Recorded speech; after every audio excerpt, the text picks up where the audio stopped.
샬롬, 설교를 들으시는 모든 분들께 하나님의 은혜가 충만하시기를 기원합니다. 아멘. 성경 통독 프로젝트 35번째 하박국입니다. 성경 통독을 돕기 위한 설교이니 설교를 들으시고 성경을 읽는 은혜가 있기를 기대합니다. 목차를 보겠습니다. 구성은 전과 같습니다. 성경의 파노라마, 하박국서 개관, 하박국서 내용분해, 하박국서 포인트 체크, 원포인트 설교, 하박국서 교훈, 에필로그로 구성되었습니다. 성경의 파노라마. 구약 성경은 모세오경, 역사서, 시가서, 선지서로 분류됩니다. 선지서는 17권인데 대선지서 5권과 소선지서 12권으로 분류합니다. 하박국서는 소선지서 12권 중에 8번째 위치하지만 문서선지서로는 10번째로 기록되었습니다. 다음 장에서 요엘서에서 말라기까지 문서선지자 연대표를 만들었으니 참고하시기를 바랍니다. 표시된 부분이 하박국서입니다. 멈춰놓고 보시고 참고하시기를 바랍니다. 하박국서 개관. 하박국서의 저자는 그 출신 배경과 기본적 인적 사항을 전혀 알 수 없는 선지자 하박국입니다. 책의 제목 하박국은 껴안는 자, 매달리는 자라는 뜻으로 선지자가 신앙 문제로 하나님께 매달리고 있는 본서의 내용과 잘 부합된다 하겠습니다. 기록 연대 및 수신자를 보겠습니다. 하박국 1장 5절에서 11절 갈대아의 남유다 침공 예언은 BC 605년에 있었던 바벨론 1차 침공이 확실합니다. 따라서 하박국의 기록 연대는 바벨론이 아수리의 수도 니느웨를 함락하고 메소포타미아의 새로운 주인이 된 BC 612년부터 BC 605년 사이에 기록되었을 것으로 추정됩니다. 수신자는 BC 610년 전후에 타락한 삶을 살고 있었던 남유다 백성들을 1차적인 수신자로 합니다.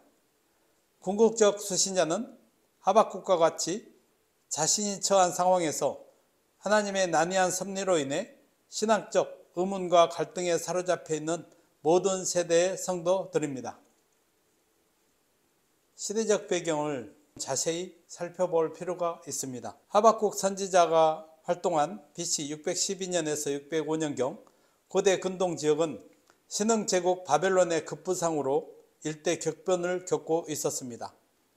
아수르 제국은 BC 612년 수도 니느웨 성이 바벨론에 의해 함락된 후 거의 몰락 상태에 있게 되었습니다. BC 609년 아수르에 대해 강한 반감을 갖고 있던 남유다의 16대 왕 요시야는 아수르를 돕기 위해 갈그미스로 향하고 있던 애굽왕 바로 느고의 진군을 막다가 무기토에서 전사하였습니다. 전통적 강국이었던 애굽도 BC 605년 바벨론과의 갈그미스 전쟁에서 패함으로써 세력이 크게 약화되었습니다. 남유다는 그 말기적 현상으로 경제, 도덕, 종교적 타락까지 극에 달하였습니다. 남유다의 통치자들은 강대국에게 조공을 바치기 위해 백성들을 착취하고 압제하는 일을 서슴지 않았습니다. 상류층이나 기득권자들은 각종 부정과 비리는 물론 약자들에 대한 수탈과 착취를 통해 쌓아온 부로 사치를 일삼고 만약의 경우에 대비하여 제각각 강대국의 인사들에게 줄대기에 바빴습니다. 게다가 하나님의 말씀을 진실하게 선포하는 참 선지자들을 박해하고 잡아 죽이는 일까지 저질렀습니다. 종교적 영적 타락은 더욱 심하여 가나안 본토민들이나 애굽 개통 후 전례적 우상들에 더하여 이제는 아수르나 바벨론 등 신흥 대제국들의 우상까지 새로이 추앙하여 제각각 섬겼습니다. 여호와의 성전과 제사의 관리를 전담한 제사장들마저 우상 숭배 조류에 휩쓸리거나 그것을 적극적으로 조장하기까지 하며 세속적 안일과 영달의 추구에만 혈안이 되어 있었습니다.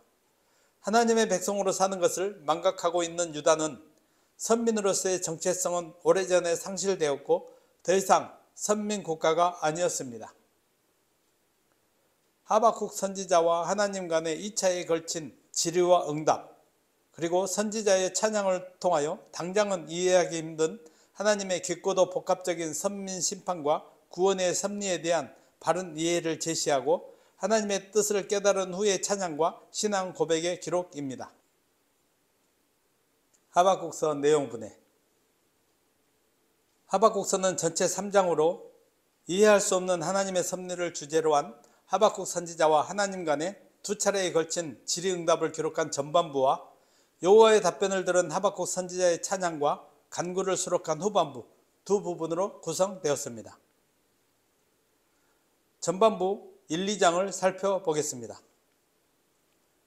1장 1절에서 11절 저자와 기본 주제를 밝힌 표제와 선민사회 안에서의 공의의 상실에 대한 선지자의 첫 번째 항의성 질문과 하박국 선지자의 질문에 대한 여호와의 답변입니다. 1장 12절에서 2장 20절은 하나님의 바벨론을 통한 선민 심판 예언에 대한 선지자의 두 번째 항의성 질문과 자신의 질문에 대한 여호와의 답변을 고대하고 하나님께서 묵시를 기록할 것을 명령함과 종말의 묵시 성취를 강조합니다. 그리고 하나님의 심판의 도구로 세워질 바벨론을 향한 오중 심판 선포입니다. 후반부 3장은 4단락으로 구분됩니다. 1절에서 2절은 표제어와 하나님 예언의 빠른 성취와 긍휼을 간구합니다. 3절에서 7절은 심판자로 오시는 하나님의 영광과 권능을 찬양합니다. 8절에서 15절은 하나님의 역동적 심판과 구원을 찬양합니다. 마지막으로 16절에서 19절은 심판당하는 자로서의 두려움 토로와 구원신앙 선포 및 하박국 선지자의 간구와 찬양의 노래가 기록되어 있습니다. 하박국서 포인트 체크. 하박국 당시 여호와 신앙을 지키기 위해 남아있던 소수의 의인들은 하나님의 선민 유다가 너무나도 타락하여 왜곡되고 불의한 현실로 말미암아 걷잡을 수 없는 혼란과 고뇌와 의문에 사로잡힐 수밖에 없었습니다. 그들의 의문들을 대변하는 것이 바로 하박국서 전반부에 제시된 하박국 선지자의 하나님을 향한 두 가지 질문입니다.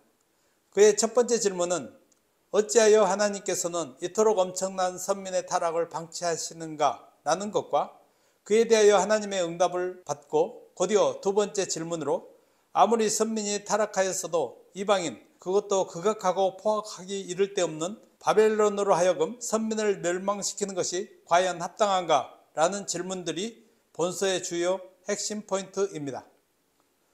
하박국서에 기록된 하나님 응답의 핵심은 의인은 그의 믿음으로 말미암아 살리라는 짧고도 명료한 구절입니다. 혼란과 불안이 점점 가중되는 시대를 살아가는 하나님의 백성들의 물음에 대한 답변으로 녹아 있습니다. 이는 의인은 언제나 여호와 하나님에 대한 절대 믿음을 기준으로 살아가야 한다는 사실과 함께 의인은 그 어떤 경우에도 믿음에 의하여 구원을 얻게 된다는 믿음의 궁극적 결과에 대한 선언이라 할 수 있습니다. 즉 믿음의 당위론적 측면과 의인은 그 언제나 궁극적으로는 생명을 누리게 될 것이라는 믿음의 결과론적 측면에 대한 선언입니다. 그러므로 의인은 그의 믿음으로 말미암아 살리라는 말씀은 선민과 의인들에게 여호와 신앙의 삶의 기준을 제시하는 본서의 핵심 메시지입니다. 하박국 선지자는 본서의 말미에 비록 무화과 나무가 무성하지 못하며 포도나무에 열매가 없으며 감람나무에 소출이 없으며 밭에 먹을 것이 없으며 우리의 양이 없으며 외양간에 소가 없을지라도 나는 여호와로 말미암아 즐거워하며 나의 구원의 하나님으로 말미암아 기뻐하리로다 라고 노래하고 있습니다. 여기서 선지자는 인간의 생명을 유지할 수 있는 모든 양식이 끊어진 상태인 극한의 고통에 처한다고 할지라도 기뻐하고 즐거워하겠다고 합니다.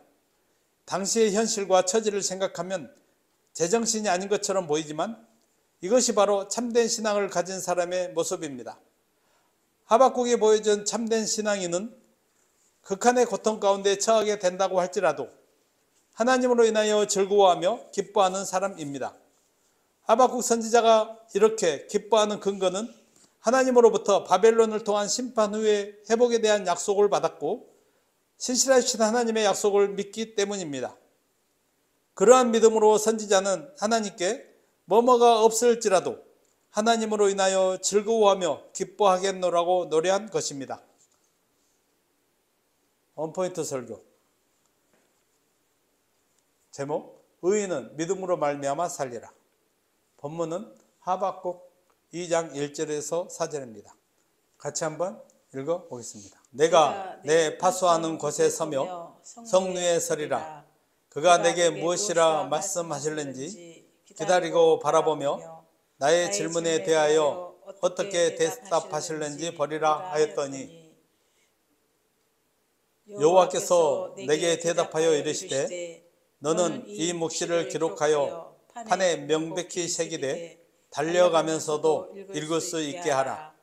이 묵시는 정한 때가 있나니 그 종말이 속히 이르겠고 결코 거짓되지 아니하리라. 비록 더딜지라도 기다리라. 지체되지 않고 반드시 응하리라. 보라, 그의 마음은 교만하며 그 속에서 정직하지 못하나 의인은 그의 믿음으로 말미암아 살리라. 아멘. 원포인트 설교의 맥락을 짚어보겠습니다. 하박국 선지자는 1장에서 하나님을 향하여 자신의 부르짖음에 대하여 응답이 없음과 선민의 타락을 방치하시는 이유에 대하여 물었고 바벨론을 통해 이스라엘을 심판하실 것이라는 하나님의 응답을 들었습니다. 그리고 선민을 멸망시킬 바벨론의 잔인함, 군사력을 맹신하여 우상화하는 태도를 언급하면서 이러한 악한 나라가 선민을 유린하는 것이 옳은 일인지 하나님께 물었습니다. 이에 이어지는 2장에서는 이와 관련한 하나님의 응답, 곧 두 번째 질문에 대한 답변이 제시됩니다. 설교 본문은 하나님의 답변의 도입부로서 하나님께서 묵시를 기록할 것과 종말에 묵시가 성취될 것을 강조하는 내용입니다. 2장의 도입부 내용을 좀 더 구체적으로 살펴보겠습니다. 1절은 선지자가 자기의 본연의 임무에 충실한 가운데 하나님께서 자신의 질문에 대하여 어떻게 답변하시는지 기다리겠다는 의지를 천명합니다. 2, 3절은 하나님께서 하박국의 질문에 대하여 당신의 묵시를 기록할 것을 명하시고 정하신 때 곧 종말에 그 묵시가 성취될 것임을 강조합니다. 4절은 악인과 의인의 상반된 삶의 방식을 대조하여 말씀하신 사실을 보도하고 있습니다. 즉 악인의 마음은 교만하며 정직하지 못하나 의인은 믿음으로 산다는 것입니다. 원포인트 설교의 포인트 체크. 기다림은 신앙의 삶에 있어서 필수 불가결한 요소입니다. 1절에 그가 내게 무엇이라 말씀하실는지 기다리고 바라보며 나의 질문에 대하여 어떻게 대답하실는지 보리라고 합니다. 이는 자신의 질의에 대한 하나님의 응답을 기다리겠다는 의미이기도 합니다. 이렇게 하나님께 질의한 자가 하나님의 응답을 기다리는 것은 매우 중요합니다. 질의를 하고 응답을 기다리지 않는 것은 하나님을 모욕하는 태도일 뿐만 아니라 하나님께서 응답을 하셔도 들을 수 없게 됩니다. 기도한 자들의 신앙은 기도의 응답에 대한 기다림이라고 할 수 있으며 하나님의 약속을 받은 자에게 있어서 신앙은 하나님의 약속의 실현에 대한 기다림이라고 할 수 있습니다. 이처럼 하나님의 응답을 기다리는 것은 모든 성도에게 요구되는 태도입니다. 2절은 너는 이 묵시를 기록하여 판에 명백히 새기되 달려가면서도 읽을 수 있게 하라고 말씀하십니다. 판에 명백하게 새기게 하였다는 데에는 사람들이 하나님의 말씀을 읽기를 소원하는 마음이 내재되어 있습니다. 하나님께서 사람들이 당신의 말씀을 읽기 원하시는 이유는 5절 이하에 기록된 심판을 당할 바벨론의 운명에서 발견할 수 있습니다. 바벨론이 하나님의 심판을 받아 멸망할 것이라는 소식은 유다 사람들에게 기쁨을 주는 구원의 말씀, 회복의 소망을 누리게 하는 말씀입니다. 하나님은 구원과 소망을 주는 하나님의 말씀을 모든 사람이 읽고 구원의 기쁜 소식을 알기를 소원하신 것입니다. 4절에 보라, 그의 마음은 교만하며 그 속에서 정직하지 못하나 의인은 그의 믿음으로 말미암아 살리라는 말씀은 사도 바울이 믿음으로 구원을 얻는다는 이신칭의 교리를 강조하기 위하여 인용한 구절로도 유명합니다. 그런데 본문의 뜻은 이신칭의의 메시지라고 하기보다는 의인의 삶의 방식, 곧 어떤 형편과 상황 속에서도 믿음으로 살아가는 의인의 삶의 방식을 말씀한 것입니다. 즉 불의한 자들의 마음은 교만하고 그들의 삶의 방식은 정직하지 못한 데 반하여 의인은 하나님에 대한 강직한 믿음으로 살아간다는 것입니다. 4절의 말씀을 3절과 연결하면 의인의 삶의 특징은 하나님의 말씀을 그대로 이루어질 줄로 믿으며 사는 것입니다. 우리는 흔히 의인이라고 하면 그 행위가 의롭고 완전한 자라고 생각할 수 있지만 성경적으로 의인은 하나님과 그의 말씀을 믿고 그 말씀을 믿는 믿음의 근거에서 삶을 사는 자가 성경이 말한 의인입니다. 아멘. 원포인트 설교의 적용. 하나님의 말씀은 반드시 성취됩니다. 그러나 하나님의 말씀은 하나님께서 정하신 때에 성취됩니다.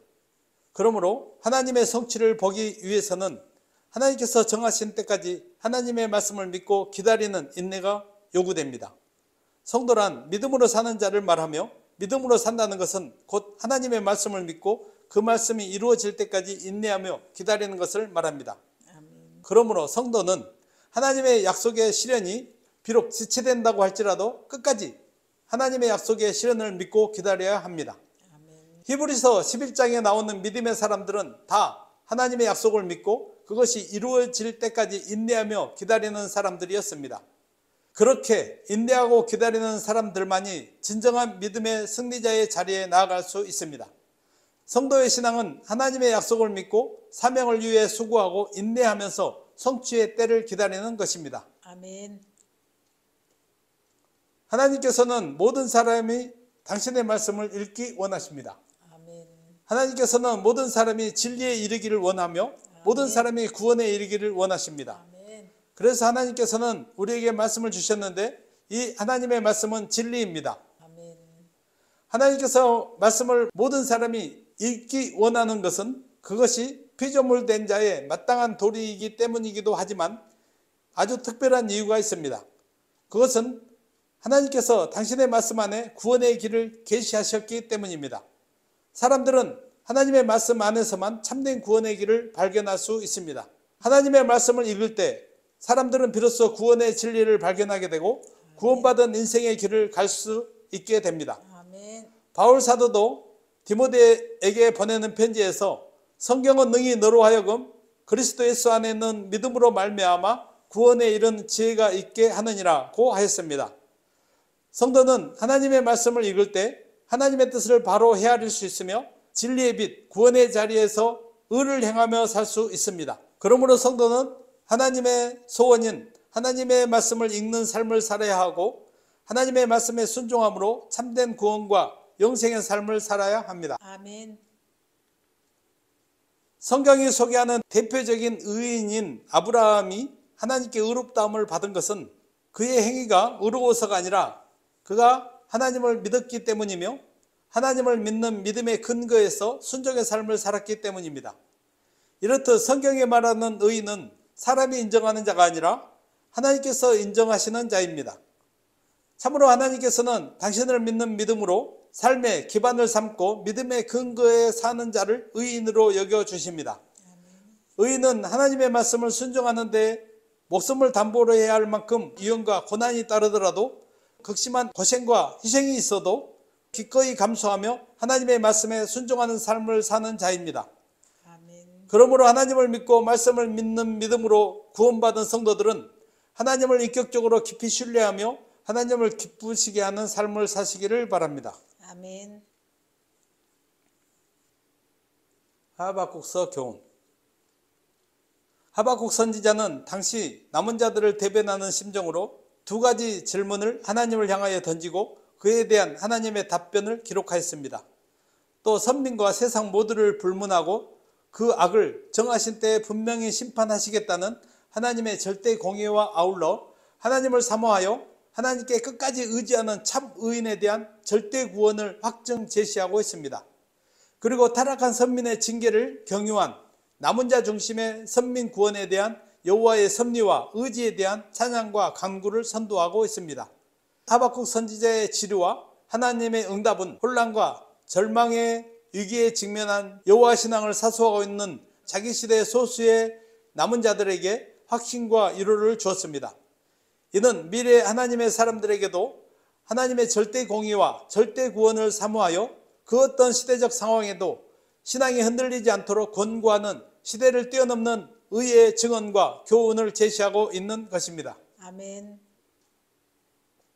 의인은 그의 믿음으로 말미암아 살리라는 말씀은 의인은 언제나 여호와 하나님에 대한 절대 믿음을 기준으로 살아가야 한다는 말씀입니다. 아멘. 이는 바울에 의하여 그 내면적 의미가 더욱 풍부하게 되었는데, 바울은 믿음이 예수 그리스도와 연합하여 의인의 지위를 획득하며 믿음이 구원을 얻게 되는 유일하고도 완전한 근거가 된다는 사실을 의미하는 데까지 확장하였습니다. 그리고 히브리서에는 의인은 오직 믿음을 기준으로 믿음에 의하여 살아야 한다는 믿음의 당연론적 측면을 제시하는 구약 본문의 의미를 그대로 나타내는데 인용하기도 하였습니다. 의인은 믿음으로 말미암아 살리라 라는 이 확고한 신앙의 선언은 믿음의 승리와 소망을 보여주는 말씀입니다. 시대와 상황을 뛰어넘어서 믿음의 삶을 살기를 원하는 성도들이 마음에 깊이 새겨야 할 가슴을 울리는 위대한 교훈입니다. 아멘. 하박국 선지자는 본서의 말미에 하나님을 향한 기쁨과 감사의 찬양, 어떤 환경과 형편에 처해서도 하나님을 굳게 신뢰하며 감사와 찬양을 드리겠다는 신앙의 경지에 이른 모습을 보여주고 있습니다. 그러나 그가 처한 현재의 상황은 달라진 것이 없었으며 장차 선민들이 겪을 미래가 달라진 것도 아니었습니다. 여전히 타락과 범죄가 만연하며 그것은 점점 더 심화되어 가고 있었고, 더 나아가 그로 말미암아 선민들은 예언대로 비극을 맞이할 것입니다.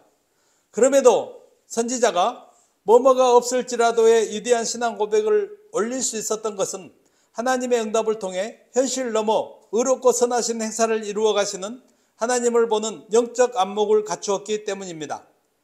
하박국의 뭐뭐가 없을지라도의 신앙은 바로 이에서 비롯된 것입니다. 오늘 살아가는 성도들이 눈에 보이는 현실을 넘어서는 신앙, 참되고 흔들림 없는 신앙을 견지하려면 하나님을 믿고 소망하며 뭐뭐가 없을지라도 구원의 하나님으로 말미암아 기뻐하는 삶을 살아야 함을 교훈해 주고 있습니다. 아멘. 에필로그. 하박국서 분량은 3장 4쪽 정도로 7분 정도면 한번 읽을 수 있습니다. 설교를 들으시고 하박국서를 읽으며 많은 은혜를 받으시기를 바랍니다. 아멘. 제가 성경 통독을 강조하는 이유는 모든 성경이 하나님의 감동으로 되었으니 성도가 모든 성경을 읽기 힘쓰는 것은 당연하며, 성경을 일독하는데 100시간 정도여서 성도가 하나님과 1:1로 교제하는 절대 시간이 측정될 수 있기 때문입니다. 이제부터라도 성경 통독 어렵게 생각하지 마시고 제 설교를 길잡이 삼아 성경 통독을 시작할 수 있기를 바랍니다. 펴고 읽을 때 기록하는 저자에게 감동으로 역사하신 성령께서 동일하게 읽는 성도에게도 감동으로 역사하실 줄 믿습니다. 아멘. 말씀을 정리하고 마치겠습니다. 하박국 선지서는 하나님의 깊고도 복합적인 선민 심판과 구원의 섭리에 대한 바른 이해를 제시해주고 있습니다. 그리고 하나님의 뜻을 깨달은 선지자의 뭐뭐가 없을지라도 하나님으로 인하여 기뻐하겠다는 찬양으로 마무리됩니다.